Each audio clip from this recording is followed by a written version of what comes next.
Hello, everyone, and welcome to Panorama 2024. My name is Ava Mae Scheib, and I will be your host for the evening. Thank you so much for being here with us tonight. We have 6 speakers prepared to share their hard work and insights with you all. I would like to take a moment to ask you to please silence all of your cell phones out of respect for the work our speakers have put in to prepare for this evening. If you have to leave the room at any point, please wait until between speakers to do so as to not disturb our speakers or your fellow guests. To start us off, our first speaker is Caleb Hignite. Caleb is a senior majoring in ethnomusicology through the Interdisciplinary Studies Department, who will be speaking about Doc Watson and the importance of celebrating local folk history. Please give a warm welcome to Caleb.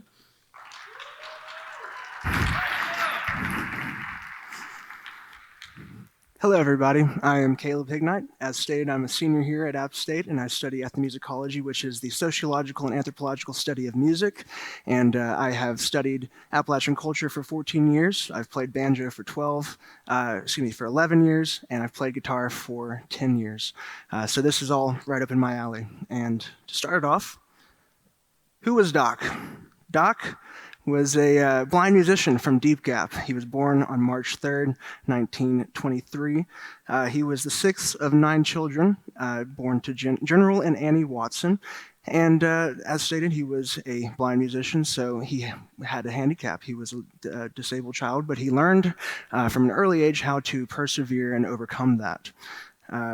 His father encouraged him as a child to participate in family activities and yard work and just overall daily tasks of living on a homestead in Appalachia during the Great Depression. He had a lot of influence from his local community on a musical level. He was active in his local church. He would participate in family gatherings where many of his family members were musicians themselves. And he eventually got a wind-up Victrola where he got access to music that came from all over the country, blues, country, and other Americana forms of music. And at first, he learned how to play the harmonica. That was the first instrument he learned. And he would get a new one every single Christmas. And he eventually learned how to play the banjo at 11. And this was right before his parents sent him to the North Carolina School for the Blind in Raleigh, North Carolina. His father, General, gave him a handmade catskin banjo. And I said, yes, catskin banjo. His grandmother had a cat nearing the end of its life, and when it passed away, they decided, you know what, let's use this skin and let's make a banjo out of it, because when you look at a banjo, there's a skin on top of it. It looks like a drum. And apparently, according to Doc, it was the best sounding banjo he had ever played. So, shout out to the cat. So next, we've got, so he got started doing land auctions with a gentleman named Clarence Ashley, the gentleman in the center playing the banjo, and his father-in-law, Gaither Carlton. And it started to gain attraction outside of Boone in the Lenoir and Hickory area, and eventually going out to Mountain City and going to Charlotte. And it kind of just expanded until a gentleman named Ralph Rensler from New York City. He was a folklorist and musicologist himself, and he got in contact with the Watson family and was immediately intrigued by them. In 1963, Doc Watson was featured on his first album. It was The Watson Family, released through the Smithsonian Folkways, and it featured many of these people featured here. To Doc's left, or right over here, is Rosalie Watson. That was his wife, and his brother Arnold on the far right here. We've got Gaither Carlton on the far left here, and on the bottom right here, the fourth child here, that is Merle Watson, his son, who he would eventually be touring around the country and touring around the world with.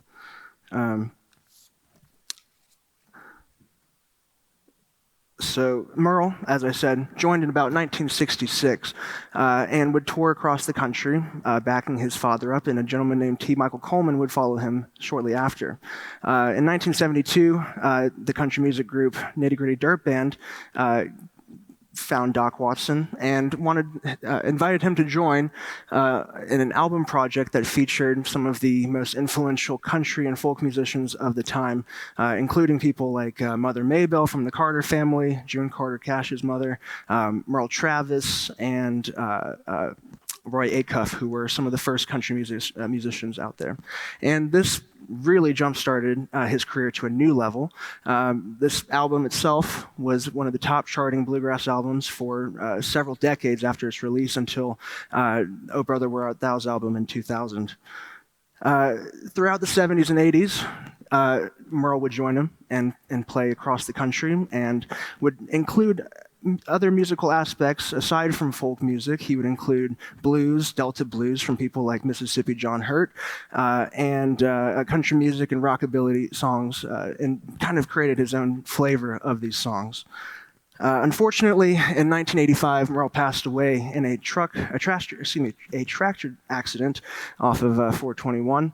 And it left a hole in Doc for several years. And in 1988, he formed Merle Fest, which is a music festival that celebrates Americana music and specifically folk music that still continues to this day. It'll be hosted again next month. And through this, his experience after Merle's passing, he was able to bring a lighter load to the music. He was able to really just understand that this music has a deeper potential for healing the region that is Appalachia, and also expressing, a form of self-expression that is very difficult to do outside of music, especially for someone like Doc. And then, let's see. Throughout his career, he earned 8 Grammys, including a 2006 Lifetime Achievement Award. He recorded over 38 studio albums and 16 live albums. He continued to tour until his death at 89 years old, which was May 29th, 2012. And I remember that day very distinctly. It was I was in 5th grade. I was coming back home from school, and I had a friend of mine mention that Doc passed, and my mom also mentioned that he passed. And it was so out of character because there were several other musicians that I liked who had passed before and several musicians that passed afterwards, but ever since that day, it left a mark on me. It invigorated my love for the music, and it showed me that, in order for this music to survive, there has to be people who can continue this tradition of Appalachian folk music. And after 12 years since his passing and 14 years later since starting this music journey for me, it has led me to this point at App State. And I'm a senior. I'm going to be graduating soon. And I don't know exactly what direction I want to take next, but the legacy of Doc will always follow me, and it will carry with me for the rest of my life.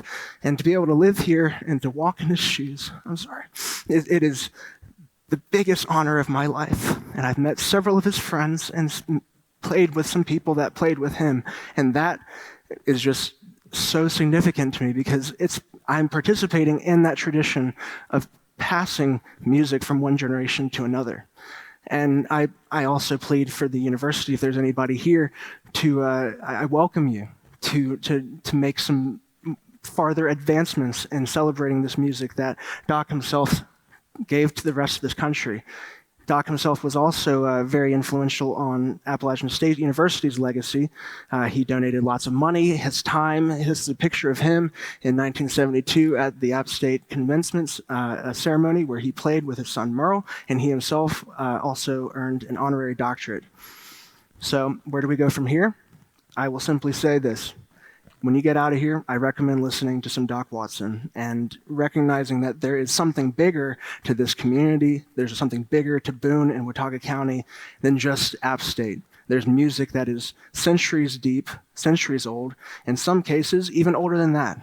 The music that we have in this part of the world, in this part of the Appalachian region, is a blending of multiple genres of music with blues from Africa and instruments from Europe. It's a beautiful conglomeration that deserves to be celebrated. So thank you very much. I hope you have a great rest of your night.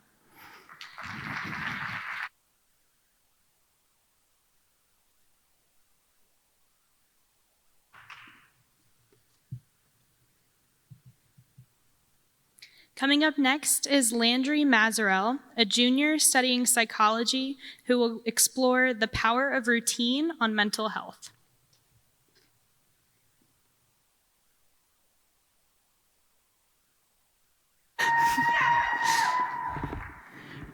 Hey everybody, how's it going?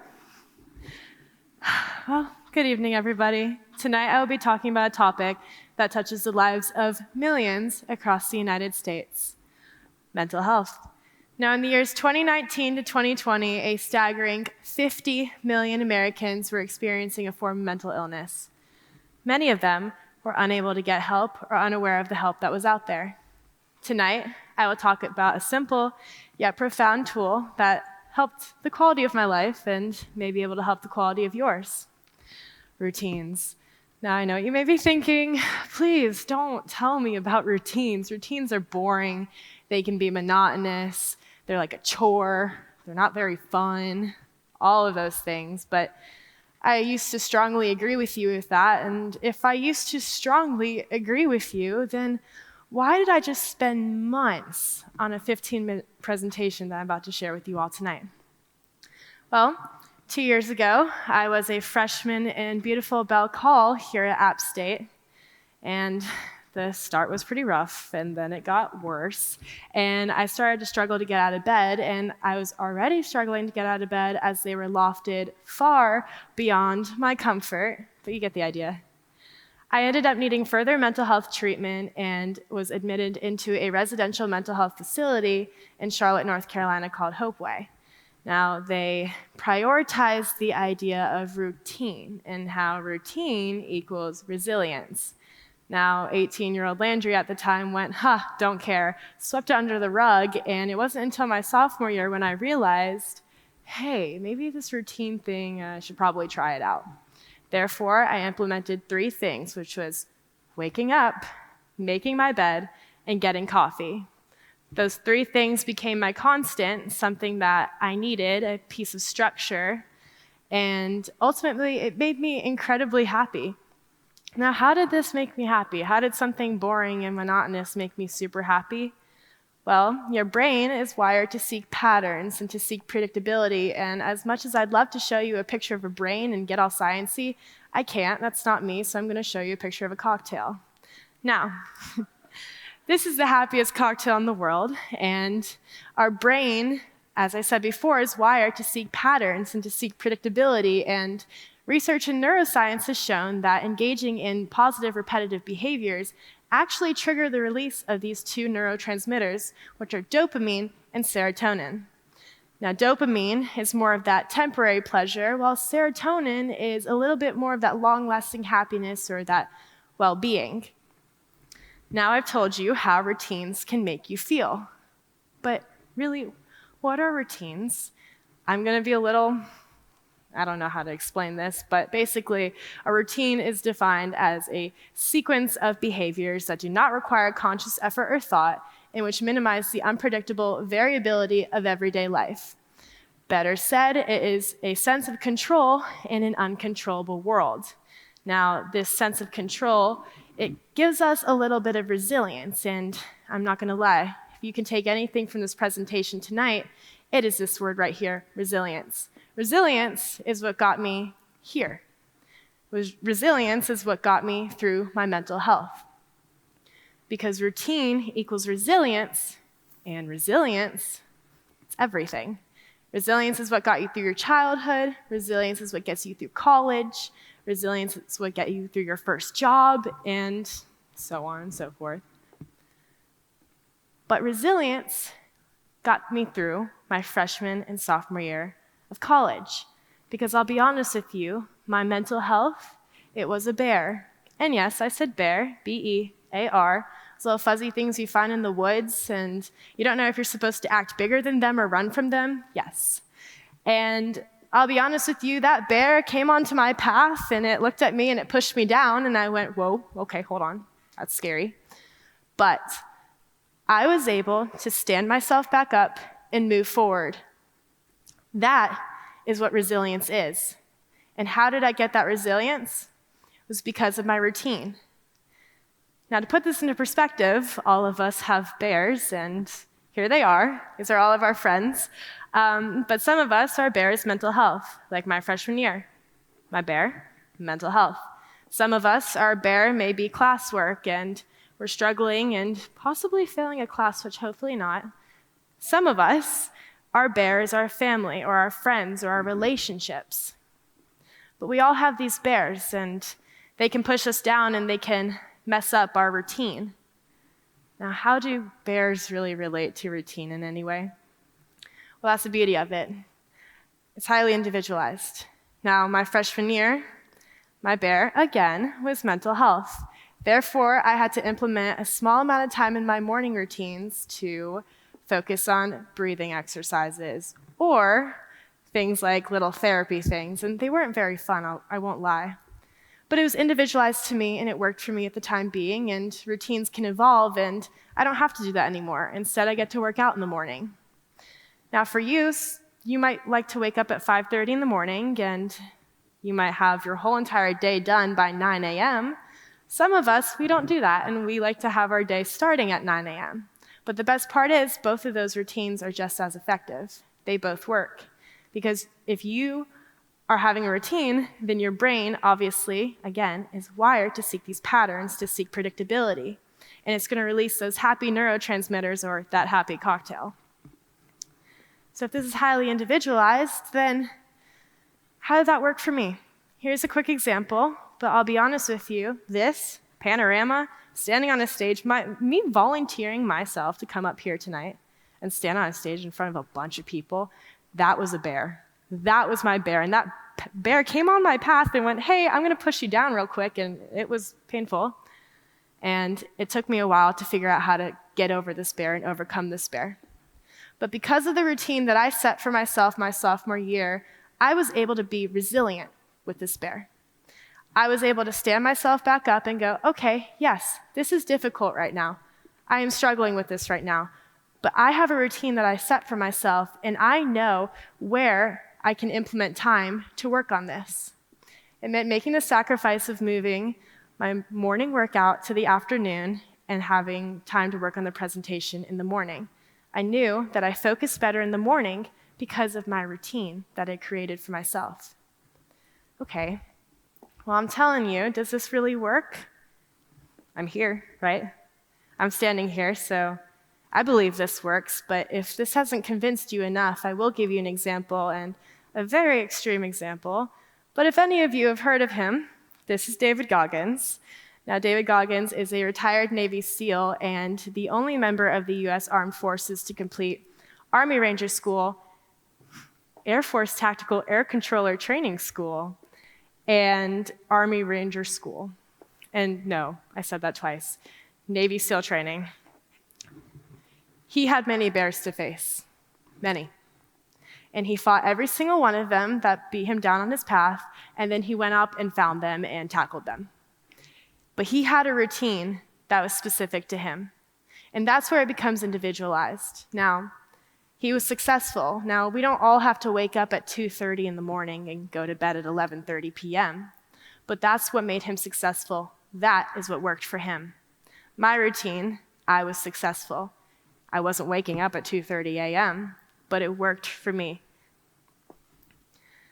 Now, the exciting part of all of this is that if you're struggling with your mental health, or if you're not, this works for everybody. And the best part is you can start tonight. Now, how do you do this? How do you start tonight? Well, for the next week, I want you to write down everything you do during the day. When do you go get groceries? When do you wake up? Do you work out? When do you go to class? All of those things, I want you to document it all in your notes app. Then, after a week is over, I want you to look it all over and be like, hey, okay, I can set up a routine for myself because I know how important resilience is, because routine equals your resilience, and your resilience is everything. Even if you're not struggling with your mental health, this is going to work for you. If you're struggling with your mental health, this is going to absolutely change your life. It changed mine. Do you see that picture up there? That is a screenshot of a promotional video. What is that promotional video for? Remember how I told you I was in a mental health facility my freshman year? I'm now a success story. I had resilience. And because of that resilience, I had a beautiful routine. And because of that routine, I had a great amount of resilience. So I encourage you to think about this and find a way to implement a routine for yourself. You have all the power in the world. I believe in you. And I want you to think about routine not as a chore, but as a pathway to resilience. Thank you.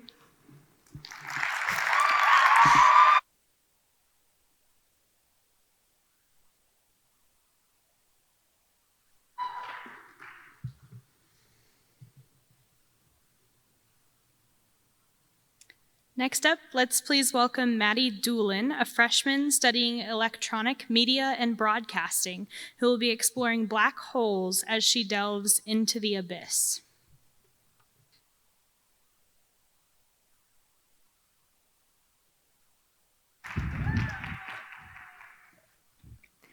A bare black hole is pure empty space-time.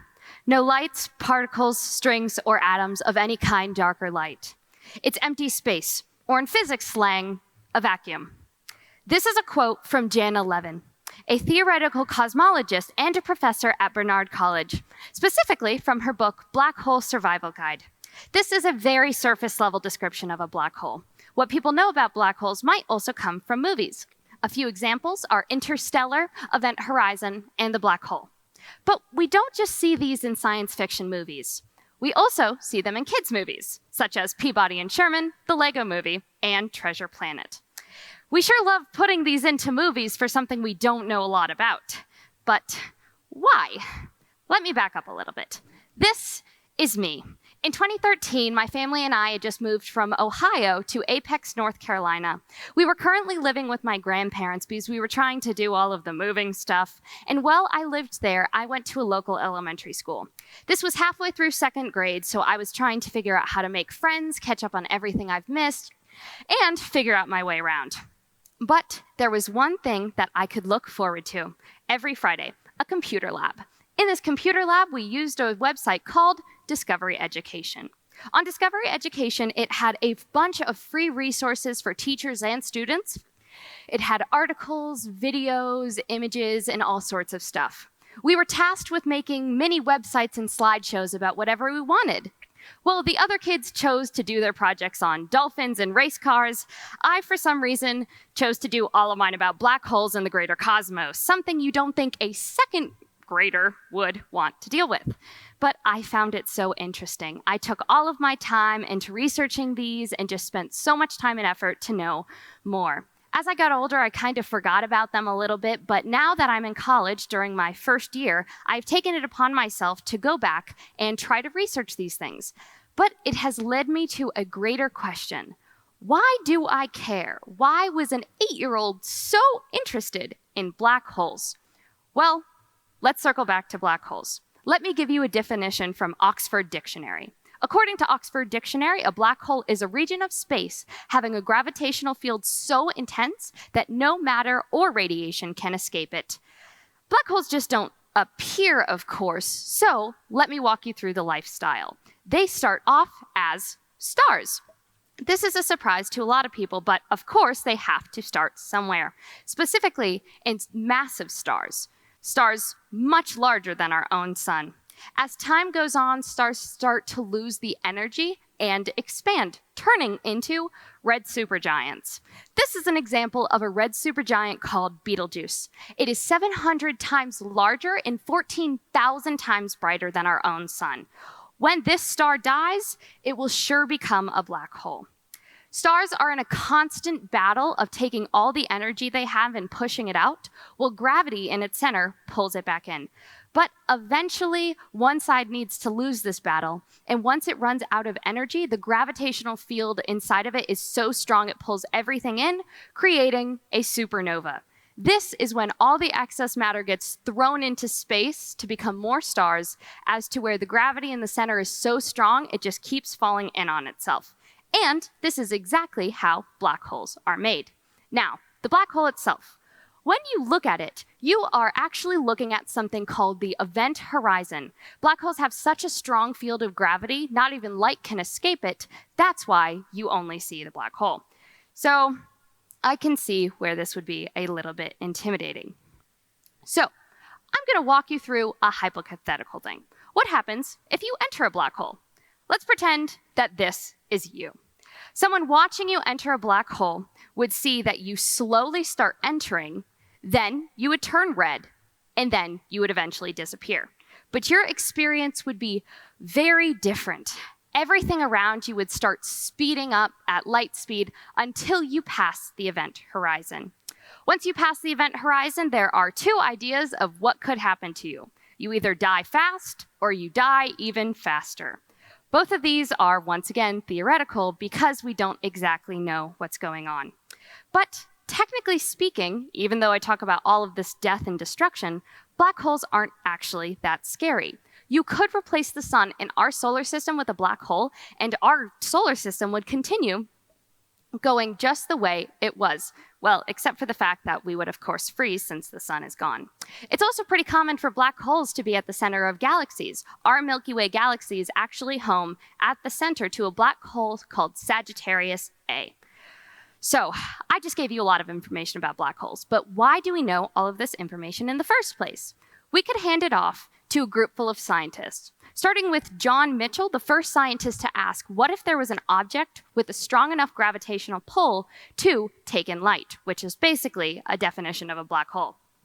Albert Einstein, who studied general relativity, which is a huge part of gravity, and gravity is a very part of being like a black hole. And Stephen Hawking, who started to ask the question about what happens to a black hole and can it possibly die.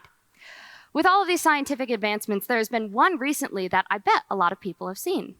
This is Poveghi, a photo, the first ever photo of a black hole to be taken by a telescope in Hawaii. Poveghi roughly translates in Hawaiian to the adorned fathomless dark creation. A very rough name for this little tiny dot, but it was a very big advancement.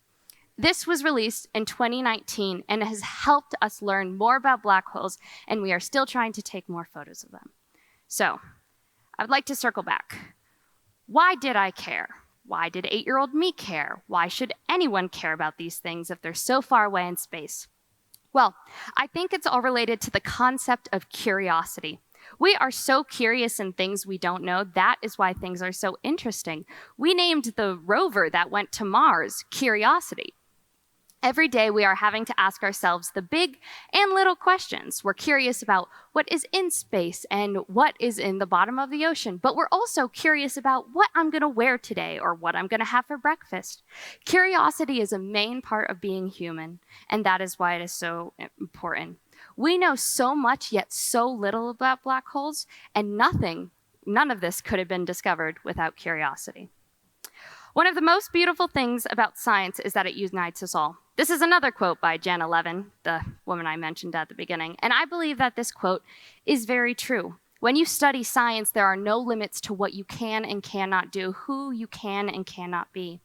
So, I would like everybody to leave this asking their own questions. I feel as though we don't have enough time to research things we just want, and I would like that to be normalized. Everyone should have time to go out, answer their own questions they have, and be able to research what they want. So I challenge all of you to take the time, find something you're interested in, and jump into the abyss. Thank you.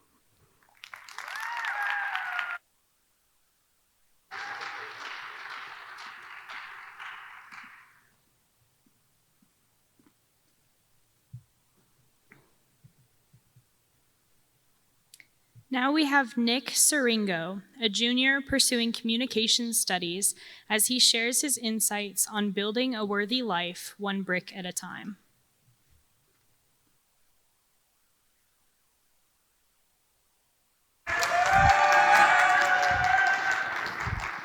Good evening, everyone. I'm excited to talk to you all about a lifelong obsession of mine. Now, this obsession has been paramount to my overall development as a person, and it's actually my lifelong love of Lego. For those of you who might not know, Lego is a toy production company which specializes in small and interlocking bricks. Now, Lego has grown a lot since its conception, and you can now go to your local store and purchase a Lego set from whatever pop culture franchise you are a fan of and build it. For me, this franchise is Star Wars, but that's a completely different obsession. We'll save that for another day. And I know you might be sitting there in your seats questioning this obsession. Believe me, I get it. I get it. Before even giving this talk tonight, I let my family and friends know that I'd be giving a talk on some type of obsession. Inevitably, these individuals wanted to know what I would be talking about, so curiously, I asked each of them what they thought this obsession might be.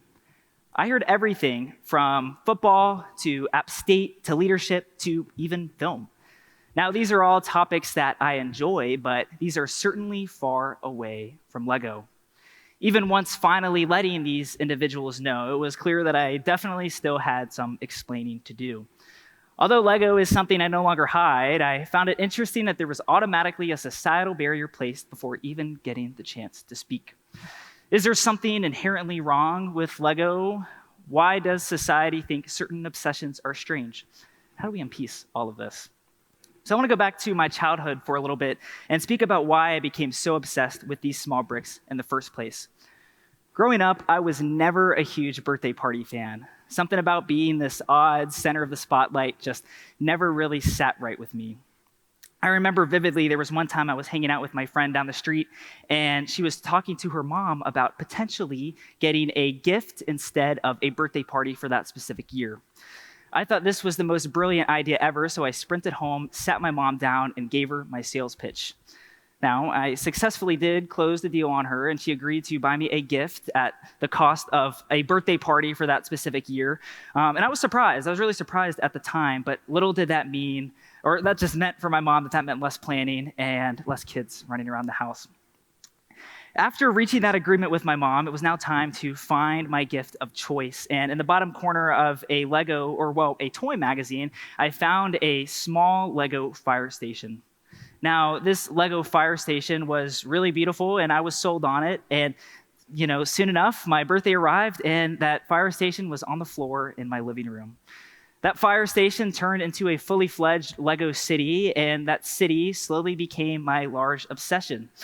Before I knew it, my entire room was just covered and littered with Legos, so much so that I actually moved my bed outside of my bedroom and into my family office because that meant, more Lego, more builds, and I just love Lego.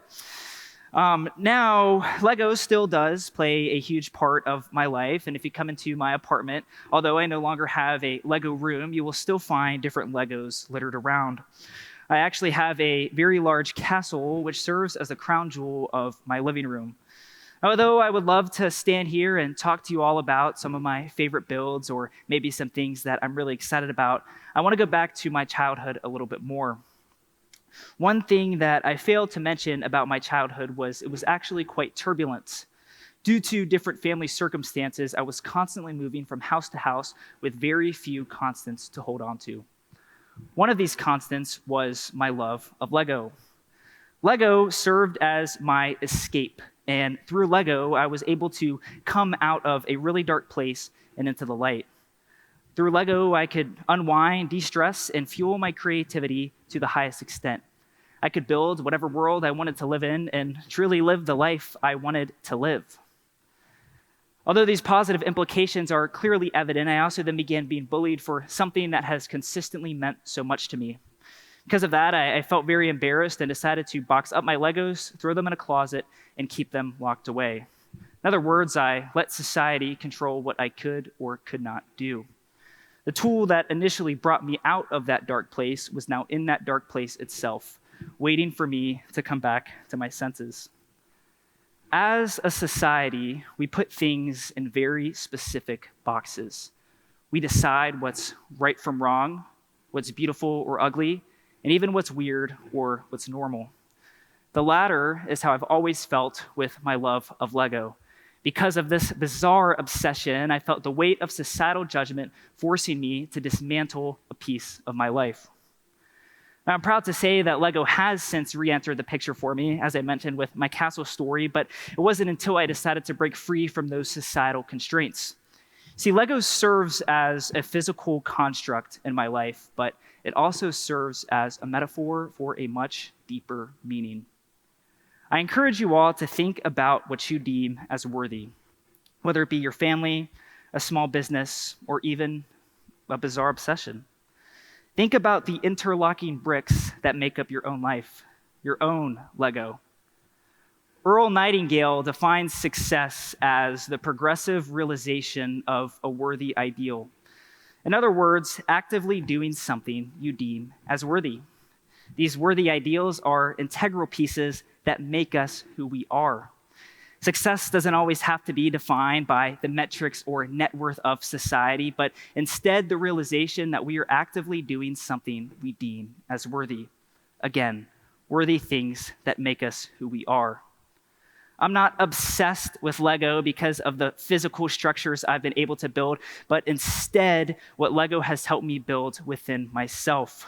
Lego initially was the tool that brought me out of a really dark place and became the tool that pushed me to be the person I am today, regardless of what society thinks about it. If I never boxed my Lego up and threw it in a closet and kept it locked away, can you imagine what I would have been able to build? I would have cities and castles and structures that I have constructed for over 15 years. If you never let society control or dictate who you are or control what you've wanted to do, what would you have been able to build? The structures and barriers and walls that society builds around us are ours alone to break down. Moment by moment, brick by brick, we can pick up these pieces and build whatever life we deem as worthy. Thank you.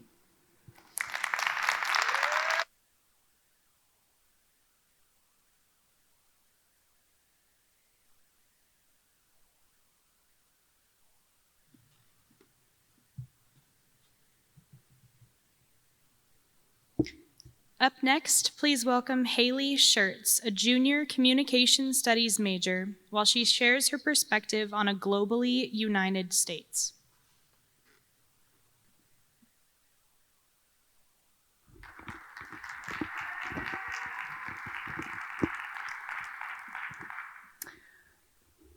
When I was 11 years old, I found an interest in French. I would spend hours listening to boring audio recordings where a speaker would say a word in French and then say the word in English, and I would spend that time writing every single one down. It was super tedious and very boring, but I loved it nonetheless. I later wrote a letter to my mom. I threw the letter in Google Translate and wrote down whatever broken French it spit out. The letter started by saying, "Bonjour, maman. This letter is in French, and one day in the future, I will understand this."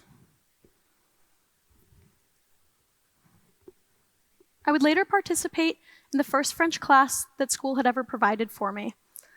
I was given this opportunity 2 years later in my freshman year of high school. From then, my passion grew and continues today. I look back at my childhood and recognize a pattern with a lot of children that I grew up with. How many of you, when you were growing up, created your own language to write to your friends with? I know that I did. We do this to pass notes to each other in class that no one else could read. It was part of our own world.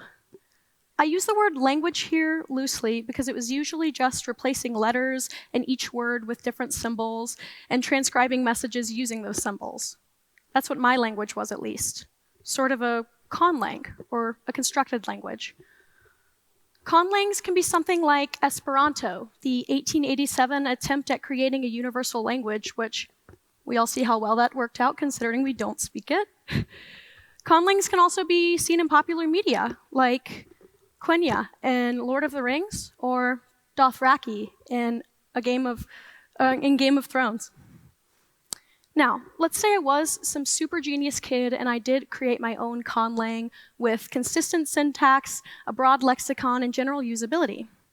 First, constructing that would take an extremely long amount of time, and learning to use it would take an even more extremely long amount of time because the simple fact of the matter is that language acquisition or learning another language is really difficult. But I'm not here to talk about how hard it is to construct a language or even urge you to do so. By all means, go ahead and try, but there are also over 7,000 to choose from already, which might save you a little bit of time. With these 7,000 languages, even though we have these 7,000 languages, it's still extremely hard to successfully acquire a second language. And according to Noam Chomsky, it only gets harder the older that we get, which is really great for me because I'm learning French right now. So, one of Noam Chomsky's main arguments was that every child's brain has language learning capabilities similar to one another. So one language isn't harder or easier to learn than another.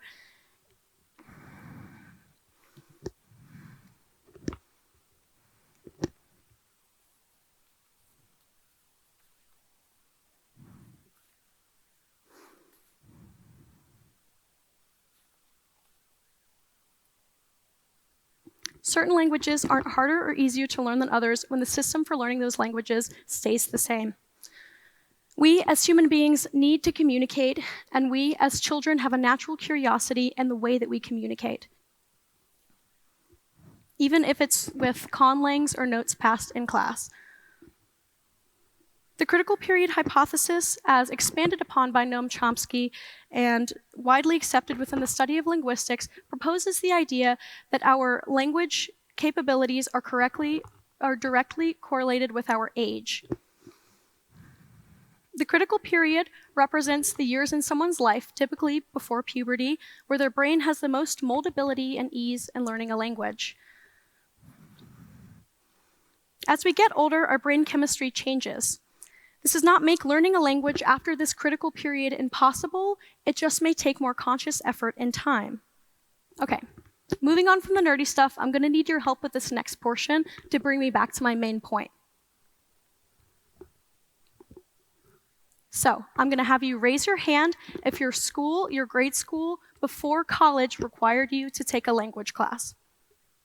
Okay, now keep them raised if you retained a substantial amount of the language enough to confidently communicate. Take a look around.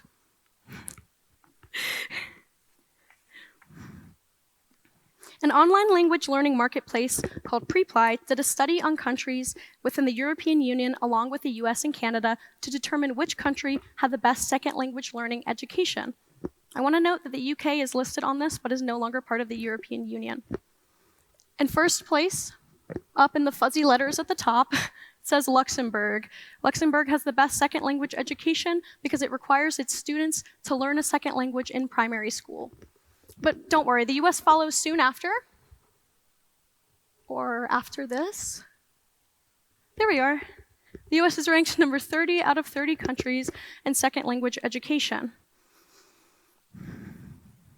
The US second language programs run through a state or district level, and even then, only about 20% of K through 12 students are enrolled in second language classes.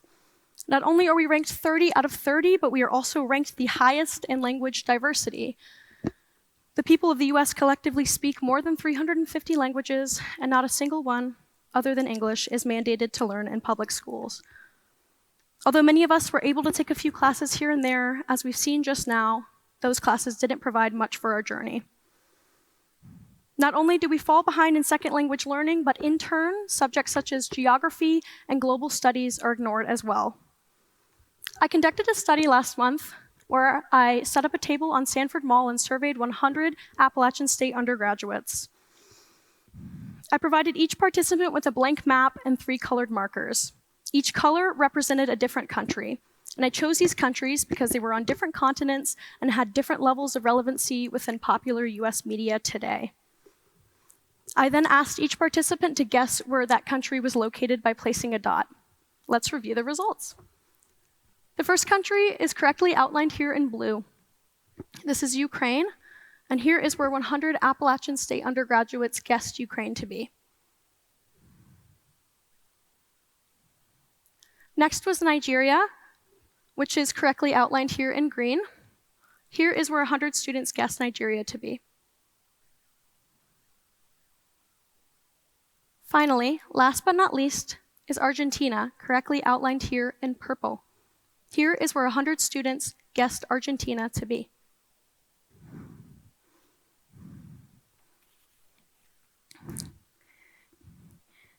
These are the results from your peers, roommates, and classmates. Despite each country's importance to the outcome of global issues, each country's languages, each country's culture, many Appalachian State students cannot pinpoint their location on a map. Our generation will be leading this country soon. How are we expected to participate in larger conversations when we are not provided the tools and education to prepare for those larger conversations?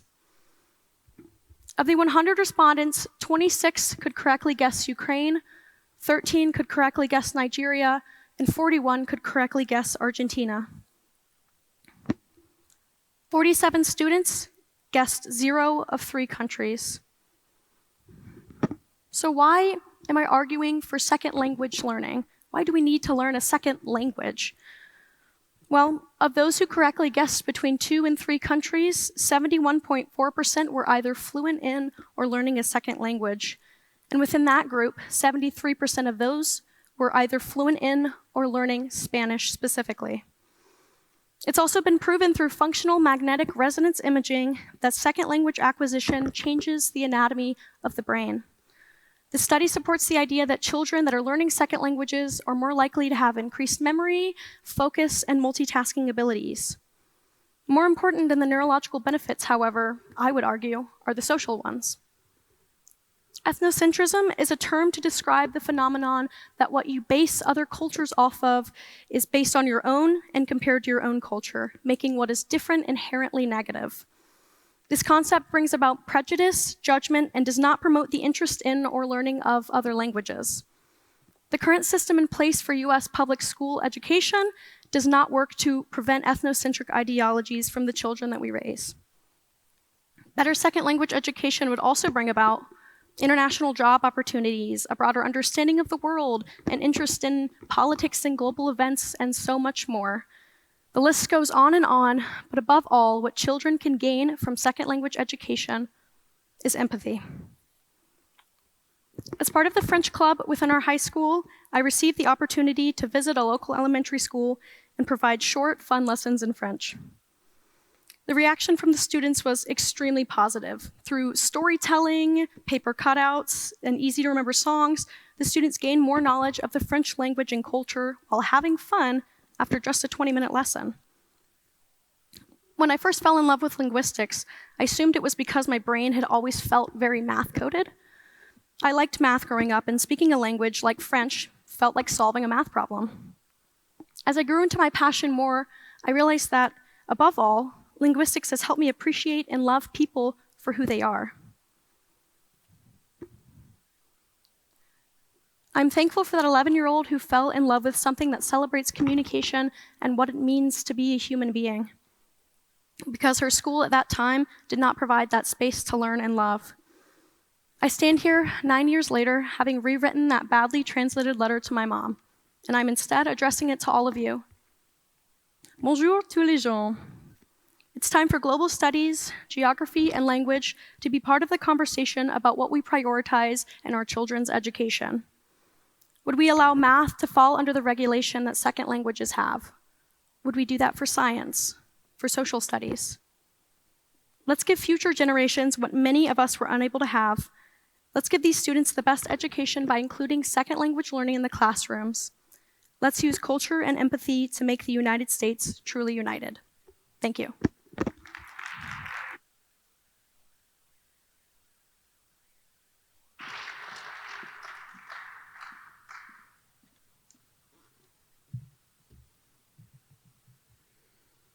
Finally, we have Maddie Dooley, a senior communication studies major, who will be sharing her interest in personality tests as she discusses the paradox of personality.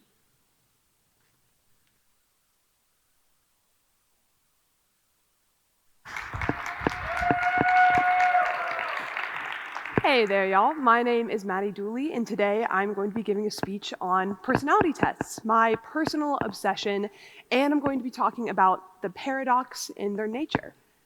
So, I want you guys to get to know me really well before I begin this test, okay? It's on personality. It just feels right that we get to know each other in just not a casual surface level way, but in a deep and intimate way, okay? All right, so here's some fun facts about me. That is me right there. I'm a communications major, English, da-da-da-da-da-da. Anyway, time for the real stuff. I am an ENFPT. I am an Enneagram 3. I am a Leo. I am a Gryffindor.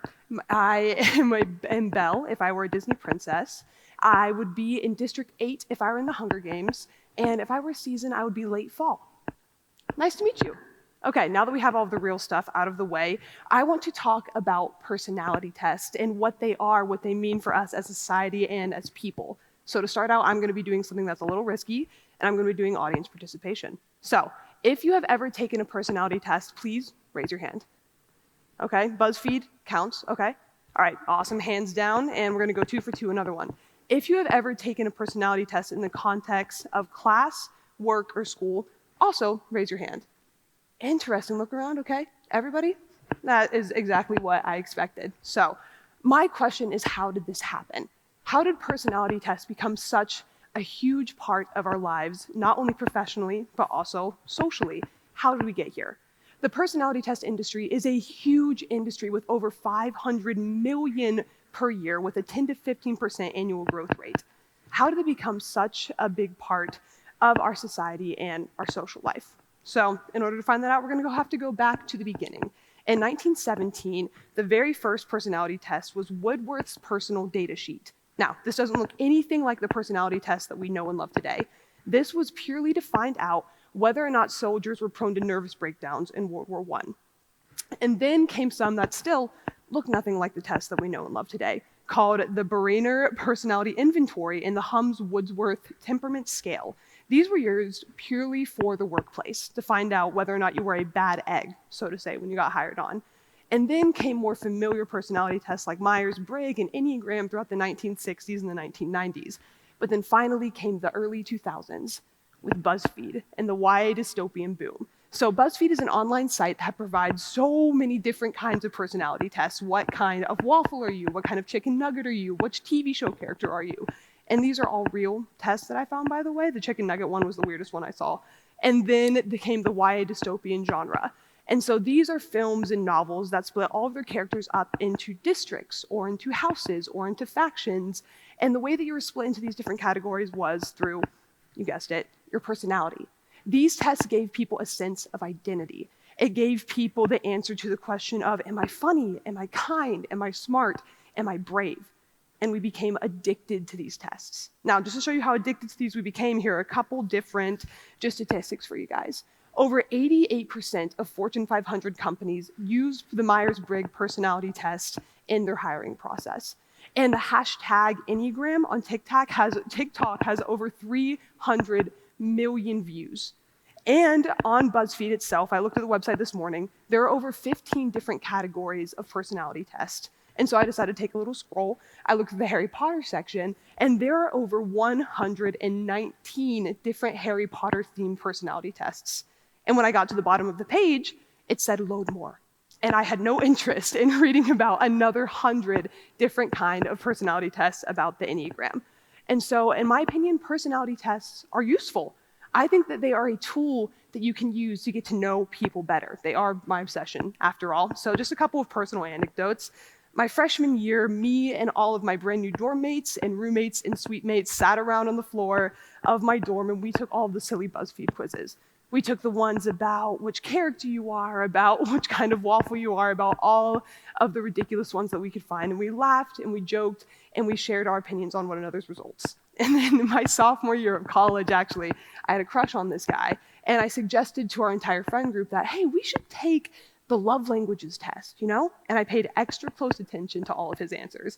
And then even when it came to this speech, when I told people about it, I would let them know about my speech, and it's on personality tests and all these different things, and people would go, oh my gosh, Maddie, that's so cool, I love that you're doing that.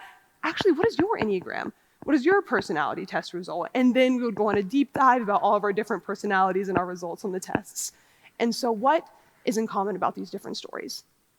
The fact that I walked away from all of these interactions feeling as though I knew these people on a deeper and more intimate level. We got to know each other through something as silly as a BuzzFeed quiz, as something as silly as a Harry Potter house. I walked away genuinely knowing these people on a deeper and more intimate level. They are a shortcut into having deeper and healthier relationships. But there is a bad side to personality tests, unfortunately. I have a few friends who really, really dislike this obsession of mine. They say that personality tests put them in a box, that they perpetuate stereotypes, that they excuse bad behavior. And I can't argue with any of these things. It's true. Personality tests do sometimes perpetuate stereotypes. They do put you into a box. They do actually end up encouraging harmful behavior. How many people do you know who are like, oh, I'm so sorry I did that, but I'm actually a Scorpio. Oh, I'm so sorry I did that, but I'm a Slytherin. Oh, I'm sorry that I have a temper, but I'm just an Enneagram 8.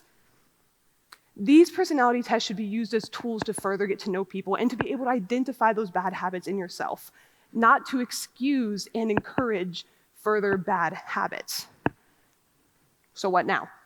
I've rambled on about personality tests and their history and their importance to me, but also how they are good and they are fun, but they are also bad.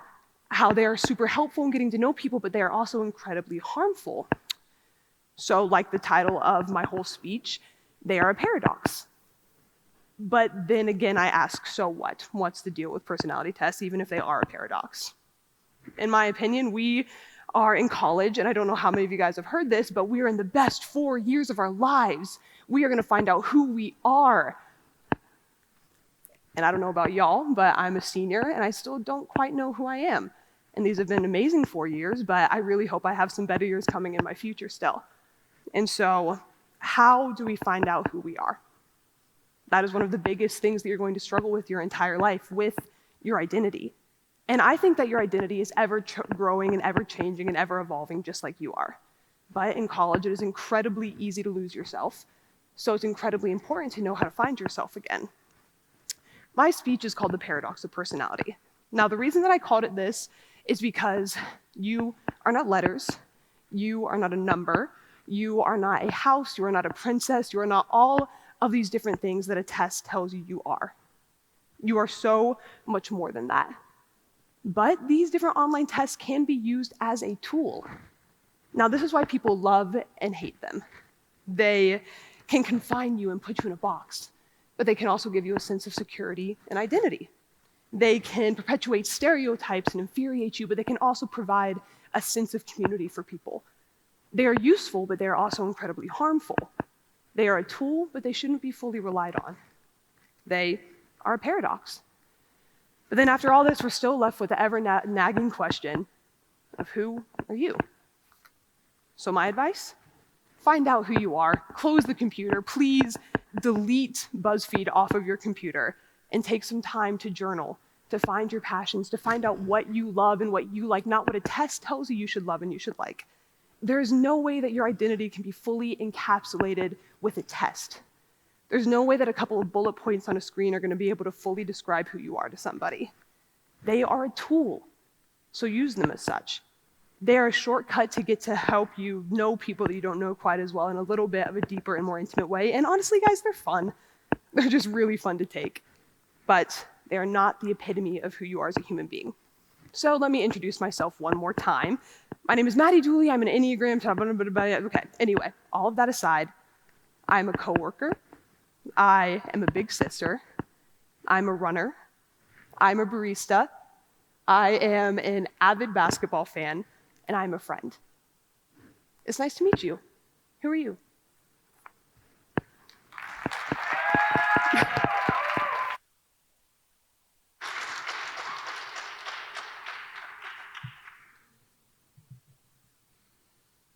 That concludes Panorama 2024. Thank you all for joining us this evening. We would like to thank the Schaefer Center and their dedicated staff for hosting us this year. We would like to thank App TV for recording the event and to the Department of Communication for making Panorama possible. Thank you to Heidi Dix, Ellie Hutchinson, and Monica Arneja, the awesome students who helped coordinate the event. A special thanks goes out to Dr. Matthew Richards for dedicating 8 years to ensuring that this event has run smoothly and gotten the time and attention it deserves. As this is his final year running the event, please join me in thanking him for his time and dedication over the years.